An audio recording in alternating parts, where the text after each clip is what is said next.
Dr. Hasib, thank you so much for joining. I love all your comments on LinkedIn. I know you're very busy all over the world talking about cybersecurity, so many awards and accolades. Tell us a little bit about Dr. Hasib, just briefly. What are you most proud of in your career? That wasn't even one of the planned questions, but I can't help but ask it because you have so many accolades. Well, thank you very much, Pamela. It was obviously a thrill when you invited me to join your conversation. Well, a little bit about me is really the leadership through knowledge. I have always enjoyed sharing knowledge and helping other people succeed in whatever it is that they're trying to do. I was doing that as a child, and I'm still doing that today. It's really my first love. Oh, beautiful. I feel that is the essence of leadership, when you empower others to achieve their goals. Because the beautiful thing about knowledge is that its power is unleashed only when you share it. Exactly. Knowledge in my head is completely useless, right? Exactly. It's so important that it's transferred. Yeah, that's my essence. Okay, beautiful. So it's National Cybersecurity Awareness Month, and we just wanted to ask experts to share briefly, what do you think a business should do now in order to put themselves in a better cyber posture? What should they do now to improve their cyber resilience? Invest in people, because at the end of the day, cybersecurity is nothing more than people-powered perpetual innovation. A lot of people don't really understand that. Cybersecurity is not a state, it's a process. Yes. There used to be something called information security way back when. That's a thing of the past. Right now, cybersecurity is perpetual innovation because the world is connected all the time. So without perpetual innovation, you will never succeed. And if you think about who does innovation, it's people. The human brain is an absolute fountain of innovation. People also choose the technology. Of course, we need technology, but the question is, who's going to choose it? If you have the wrong people or the untrained people, not knowledgeable enough, what are they going to do? They're going to choose the wrong technology. That's true. Then that technology has also got to be configured, because just because you buy the best technology doesn't mean it's going to work, because it has to be configured. That's right. And it is configured properly only by the right people. So if you have the wrong people, you will configure the technology incorrectly, right? And then that technology is no good or not as good as it could be. Absolutely. And then you also have to train others how to use it. You have to maintain that technology, upgrade it at the time that you need it. You may need to patch it. You may need to upgrade versions, all of these things. So the care and feeding, without the people, without investing in your people, you never will succeed.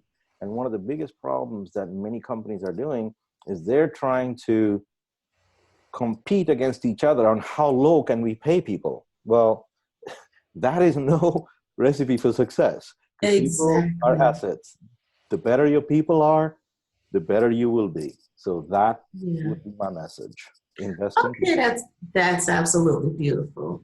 It's the people. I couldn't agree more. I agree 100%. And the second question, so businesses need to invest in people that have the knowledge to help them improve their cyber posture or maintain a great, healthy cyber posture. Right. And if they don't have the knowledge, help them get that knowledge, invest in them, pay for that knowledge, find the right people, find the right places where they can get the knowledge. We don't expect everybody to know everything right up front, but the idea is to hire ethical people who will be loyal to your organization, fulfill your mission, but then also invest in them, because loyalty is not a one-way street. If you expect employees to be loyal to you, you better be loyal to them. Absolutely, absolutely. And I talk to folks all the time. I talk to a lot of candidates that are seeking new roles. And you know, it's often when I ask them what they liked about a company, they always acknowledge that support, especially in terms of securing those credentials and keeping abreast of knowledge and trends through supporting them in their the professional organizations and attending those conferences. Absolutely. Yeah. Okay, so on to the second question. All right. And I think we've kind of gotten into it already. And so in terms of those people, what do you recommend they should do in terms of advancing their career in cybersecurity? Sure. You've probably seen some of my work in this area, and that is really the concept of building a personal brand. I believe that everybody should define what it is that they want to specialize in, and then start to build their personal brand around that passion. So, for example, let's say that you're interested in penetration testing. Well, that's it. You should be writing about that. You should be reading about that. You should be sharing about that. You should be going to conferences about that. You should produce 1-minute videos about that. Whatever it may be, the idea is to show everybody else what it is that you're passionate about. Now, your passions may change.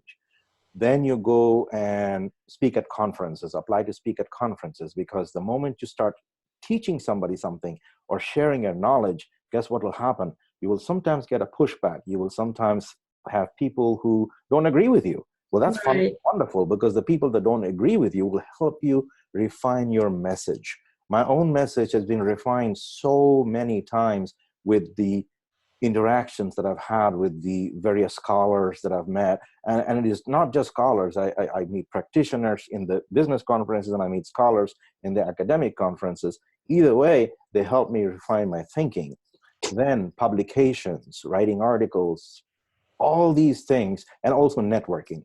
You have to network and use the LinkedIn as a platform to build meaningful connections. It's not about trying to sell things, because LinkedIn is not that kind of a platform. LinkedIn is a platform for maintaining healthy business relationships that are mutually rewarding.